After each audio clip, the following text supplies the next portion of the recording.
Mehrere Ouderen haben das Hort von ihre Kinder verloren.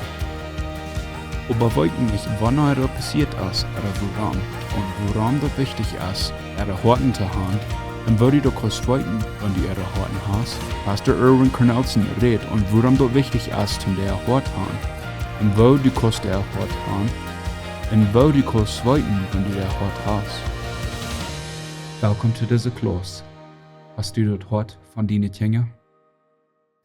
Hallo, mijn naam is Irwin Cornelson. Ik woon in Manitoba, Canada. Ik zie daar een pastor van de kerk door. Dat heet Freedom Worship Center. En we hebben 5 kinderen. We hebben 5 zijn bevrijd. Een paar leeft in Ohio. 3 kinderen leven in Manitoba en 1 leeft in Alaska. So dat is een beetje wat we van de familie hebben. We hebben 8 grote kinderen. Die wonen alle dicht bij ons, so dat is fijn, dat is makkelijk. Dat die alle dicht bij wonen. Oké, so mijn thema voor deze boodschap wordt zijn, hast u het gehoord van die kinderen? En dat is een vrouw wat we ons alle vrouwen kennen, als we jonge kinderen hebben, of oudere kinderen hebben, dan zijn we alle vrouwen. En bij voordat ik aanvang met het thema wil ik gleich 2 zaken te zeggen wat je kan even denken. Eine zaak is, de enige wijze dat je ever andere kost of worst is wanneer je mij leren is. Wanneer je niet meer leert en het nächste jaar als nu weet, dan ben je nu weer krijgt die mens wat vandaag. En tweede is, ik kan bloos aan dat denken wat ik weet. So, ik kan bloos aan zo'n ding denken wat ik gelezen heb, je hebt die zijne haar, of wat mij als geleerd wordt als jonge kind van ten beispiel. So, wanneer ik wel 6 woorden werk vandaag zie, dan moet ik mij leren. So, dat zijn een paar dingen waar we kunnen aan denken. Dat is het niet krijgt pot van de boodschap, maar dat gaat er in mij bij. En van heilig wil ik wel zeggen dat deze boodschap zal niks zijn om je verdammen. Ik wil niet zeggen, ik zal verdammen veilen als een mama of als een papa. Dus ze vindt een goede job met dat. Hij doet een goede job met aan zijn te verdammen. En ik wil niet hebben dat je jezelf verdammen veilen. Ik wil je een hoopning geven, want veel hoopning van ons vandaag, van de families. En ik wil je een hoopning geven, mij en mij een hoopning geven. Dingen uitdragen van ons vandaag is veel zwaarder dan we. Veel zwaarder. Wanneer we terug gaan moet zeggen, 100 jaar terug, dan weer weinig, dan weer wonen op een kleine vorm, we hadden een kerk dichtbij, we hadden een school dichtbij, we gingen alle te voet naar de school, maar we alle klein tegen het nu is. En wanneer aan de wereld wat passiert, de andere ziet wel, dan hier dan vielleicht de nächste week, en dan weer. Vandaag hier 5 minuten weer. En daarbij is ook dat aan het cellfoon wat we hebben, je kan dat like alle. Dit van heeft ons zeer geändert. Jeder kind kan meermaal een dag een boodschap hier op dit phone, van hoe immer hij wil, in time wat hij wil. So dit meint zoveel dat mijn stem als een voordeel is kleiner worden. We zijn vele stemmen wat er komen. En je moet het erkennen als ouder dat het heeft geändert. Mijn stem telt met weniger. Nou, ik denk, we kort van reden wel. We moeten vandaag van vele meer dingen reden als we door was echt jong weer. Even 20, 30 jaar terug. Dit phone, het internet op dit phone is nog maar wat, 14 jaar oud zeg. Maar dan hebben ze geändert. Zoals ik jong word, dan wordt het een kleine wereld die vandaag is.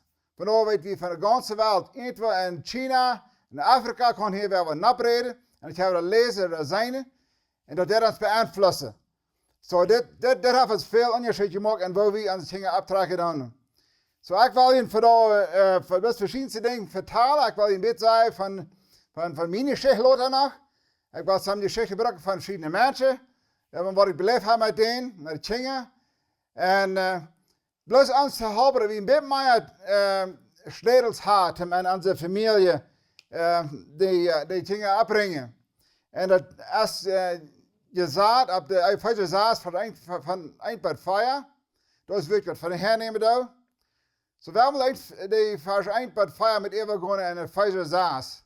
Dat zeg ik kinderen, geen christen vielleicht is, geen ouder te je horen, wilt dat is dat rechte te doen. Voor een met de eren, wie dat eerste gebouwd, waarop God dat versprechen leidt. Dat jeder geld heeft, en dat te lang op je leven kost. En dan vers 4. daar zei het, en je voeders. Dat is de vers waar ik besonders van reden wil, en je voeders. Dat heeft niet bloos met voeders te doen, maar dat heeft meer met voeders te doen als met mamas. Maar niet dan wil je zeggen, je voeders en mamas. Maar je zegt, je voeders. Verzorg je niet dingen niet. Dat alleen zeg maar, de komt erop aan dat we als vader aan de dingen verzorgen doen. En dan zei hij, trekt de christelijke op, en dat hij hem christelijke zijn terugwijzen. Zo dat is wat onze opgave is, als ouderen. En zo ver wie we hebben nog beden op. God, wie brokken die? God ons filtert aan die. Dat doet ons wijzer is, waar we onze familie kennen, christelijk optragen. Ons veel wijsheid, ons veel gedeeën, ons veel zoveel wat du ons geven kost. En ik bid dat du wirst mij helpen, deze boodschappen klaar door te brengen. Dat die verständlich zijn, en dat die zo zijn als wat du was had ik zeggen zal. Dat wat zei wat du was had ik zeggen zal. In Jezus' naam. Amen. Zo in dit vers gedacht, die vader, daar moeten we denken dat een vader heeft een invloed in een familie wat normaal niet heeft. Dat is something wat bloos een vader kan doen om hem. Geen andere man kan het doen, geen prediker kan het doen, bloos de vader. Weet je, bloos de vader zijn opgave. En zo, daar willen we eens aan denken. Ik heb veel vaders hebben niet de visioen, of dat lange, wat ik zei, dat ziel voor de familie zoals zij als de mama heeft. De mama heeft een gemeenschap met de kinderen. Dus alle dagen met die top. En die denkt, wat zij veel aan de kinderen, alle dagen, dat uit de man zegt weg, dat vielleicht uitschaffen wordt, dat vielleicht benauwd in huis. Maar de mama is die wat de visioen heeft voor de familie. En ik kan zeggen dat ik had die visioen, dat beeld van de familie opdragen, niet voor mijn kinderen allerlei buren weer. En ik denk dan als ik dat kreeg, dat ik eens dacht, mens, ik ga je kinderen, ik kan hem aan stich naar lenken, naar wijzen, naar leren, maar die allemaal worden boven blijven.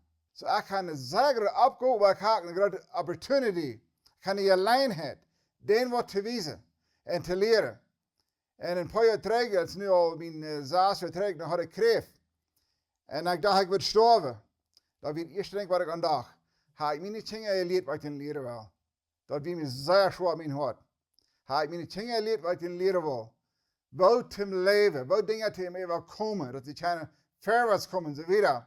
En als ik ging weer, als de kinderen jong weer, dan gleich ik met mij op te schaffen. Ik ben veel te ongeduldig. Ik had geen geduld met hen. Ik ben een schoolmeester, ik wil haar zullen maar spouden en wanneer ze een beetje spoos houden en hey, we hebben maar schaffen. En dan gleich ik te schaffen met mij top. En dan hij denk, voor mijn eerste vrouw stierf, dan schreef ze een brief naar alle kinderen. En dan had ze een brief geschreven naar mij. En in die brief had ze geschreven dat ik hoop een dag was de kinderen zo gelijk als ik die gelijk doe. En dat brengt me hier. Maar ik wist graag wat ze meint. Ik ga niet de leven die, ik leef niet zozeer de baan als zij deed, met de familie. En zo, vandaag kan ik zeggen, ik ga dat gekregen wat mijn vrouw had. Wat heeft vele jaren geleerd.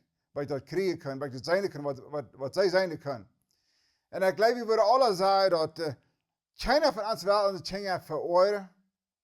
Keiner van onze dingen verzorgen. Geen van de ouderen wel dat. Maar er zijn weinig ouderen wat niet gedaan hebben. Besonders vader had zeer veel gedaan. En dan moeten we dus tussen het eerste dat komt erop aan, dat we dat doen. We hebben zeer grote invloed op de kinderen. Zeer grote invloed op de kinderen. En dat wordt bij allemaal compenseerd dat met de familie opdragen. En zo mij aan een kleine geschichte vertellen wat ik hier een paar weken kreeg. Dat we deze man, die had een 7, 8 jaar zo jong.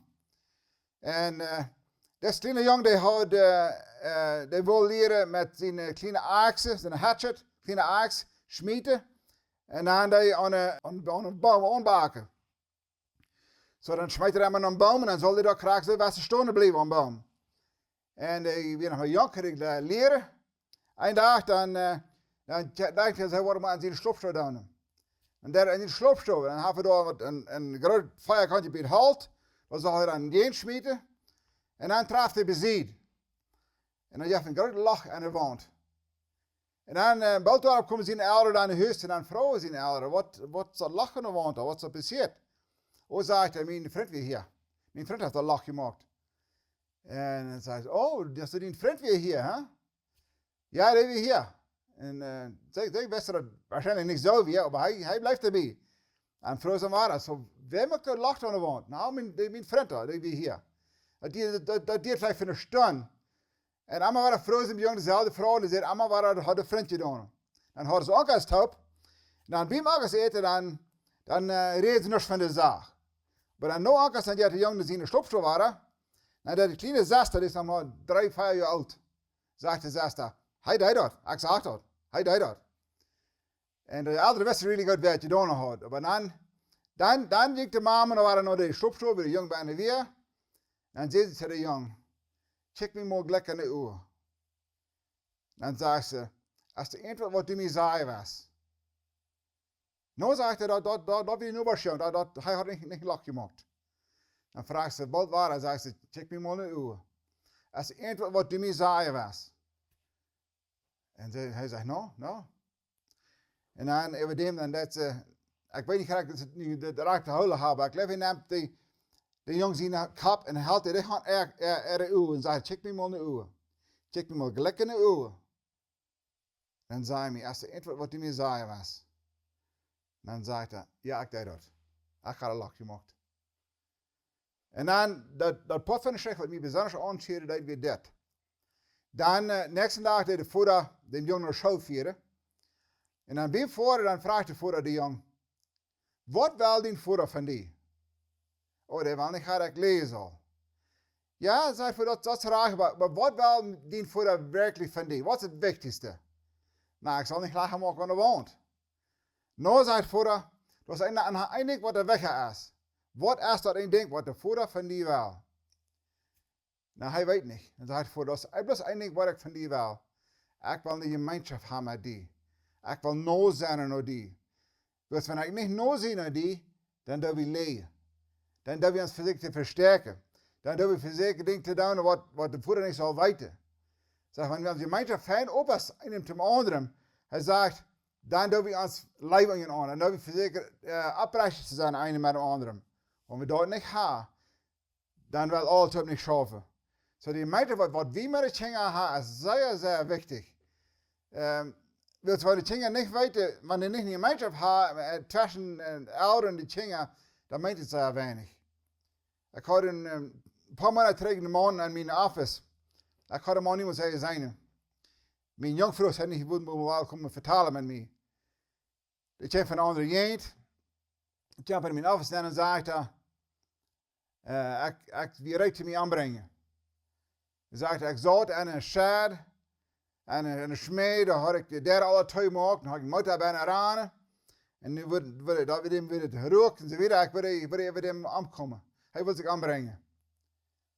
En dan melden dat hij daar zat en loopt dat hij wat dood zijn, dan vond zijn vriend aan en zegt, wat is het? Oh, hij deed nog heeft. Nee, zegt hij, wat is het? Dat de yes had hem gezegd dat hij wat deed.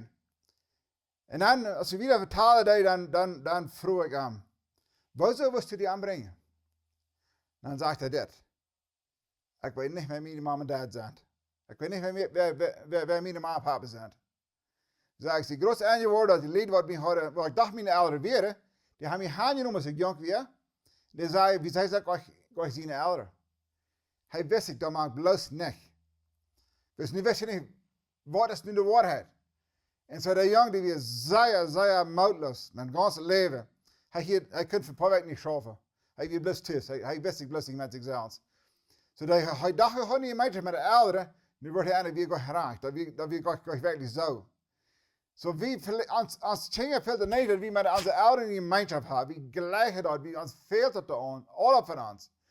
En wanneer we dat niet hebben, dan weten we ons meest niet in leven. En zeer veel meer van kinderen niet in een gemeenschap hebben, maar de jongsten met de ouderen, dat hebben ze alle ook niet. En alle wonderen de ouderen, waarom willen de kinderen niet meer aankomen? Waarom komen die ons niet meer bezeken? Dus ze hadden niemand die je gemeenschap gehad als ze jong waren. So dat is allemaal niet wie ouderen maar aan denken. Want ze jong niet doen, alles het zwaar. En de probleem is dat de ouder worden gewöhnlich niet aan wanneer de dingen er hart te verliezen. Dat wil ze dan dat helemaal niet moet balance. So die worden het eenmaal gleich aan dat het passiert is. So deze boodschap wil ik van 5 dingen reden. Ik wil reden van, wat meen ik wanneer ik zei dat, wanneer ik vrouw hast die kind zien hoort, of hoort, wat meen ik daarmee? Tweitens, wat hebben we dat weten als we kind hoort hebben? Drittens, waarom is het wichtig dat we kind hoort hebben? En vierdens, als vrouw hebben die kind hoort, of wat hebben we dat weten als we het hebben? En vijftens, wanneer we het hoort verloren hebben, wat veel van ons hebben, wat hebben we dat jij moet terugkrijgen? Dus als woord aan veel loten. En zo, dus kort, ik aanvangen met nummer 1. Wat meen ik wanneer ik vrouw hast die kind hoort? Eigenlijk wat er zeer veel lied zei, wanneer ik dat vrouw dan zei ze, oh ja, ik zie mijn kind goed. Maar dat is niet hetzelfde. Meest alle ouderen willen zeggen ze weer dat kind goed. Maar dat zegt niet dat ze hoort hebben. Dat zijn 2 verschillende dingen. Zo zum Beispiel, wanneer een kind te die zegt, du weet niets van wat ik red. Du kannst mich never verstaan. Dat is een teken dat het hart verloren has, of ganz bekend is. Of wanneer zegt dat, wanneer een kind is veel bezorgd dat hij voor zichzelf leven dat wat hij zelf wil hebben, wat hem zelf schijnt als wat de ouderen willen hebben. De andere willen dat voor zichzelf leven, niet voor de ouderen. Dat is een grote ding. Of wanneer een kind kost met die dingen scheiden, dat je vertaald hebben. Die willen best allemaal, dan willen ze naar de stopschool gaan, wanneer je willen met dat vertalen. Dan draaien ze weg, dan de timer ändern. Ze willen checken, als je het diep gaan en een timer met aan. Dat is ook een teken dat ze die hoort niet has. En zo, er zijn vele dingen waar we het opnemen, wat de tekens van zijn. Wanneer ik zei, hast du een kind gehoord, of hij in een goede gemeenschap hebt, is meestal hetzelfde. Dat is meestal hetzelfde. En bij bloos willst du zeggen, dat best niet dingen goed, maar niet dat je gehoord hast. Willst nog kan, maar ik heb mij gehoord dat het essence is dat we hadden een paar lied, wat we met handen deden. En die dingen komen naar ons en zeiden, we gaan over de ouderen. De ouderen wisten dat niet. En dan reden met de ouderen en we zeiden, ben ik graag wat de dingen gezegd hadden. En zeg de mama, wie zijn aan de dingen zeer goed? Wie zijn zeer noodhulp? En we wisten het weer ook. De dingen zeiden, we geven niks aan wat de ouderen zeiden. We leiden en ver, we doen wat allemaal weer willen. En de dingen geloofden, ze hadden geen gemeenschap. De ouderen hadden een zeer goede gemeenschap. So, dan kan man zeer verstaan, maar dan moeten we ons zelfs manchmal vrouwen en checken. Wat je het ver, en wat hebben we dat zijn wat really is. En dan doen we het aanstellen. En dan hebben we de dingen door op dingen vrouwen.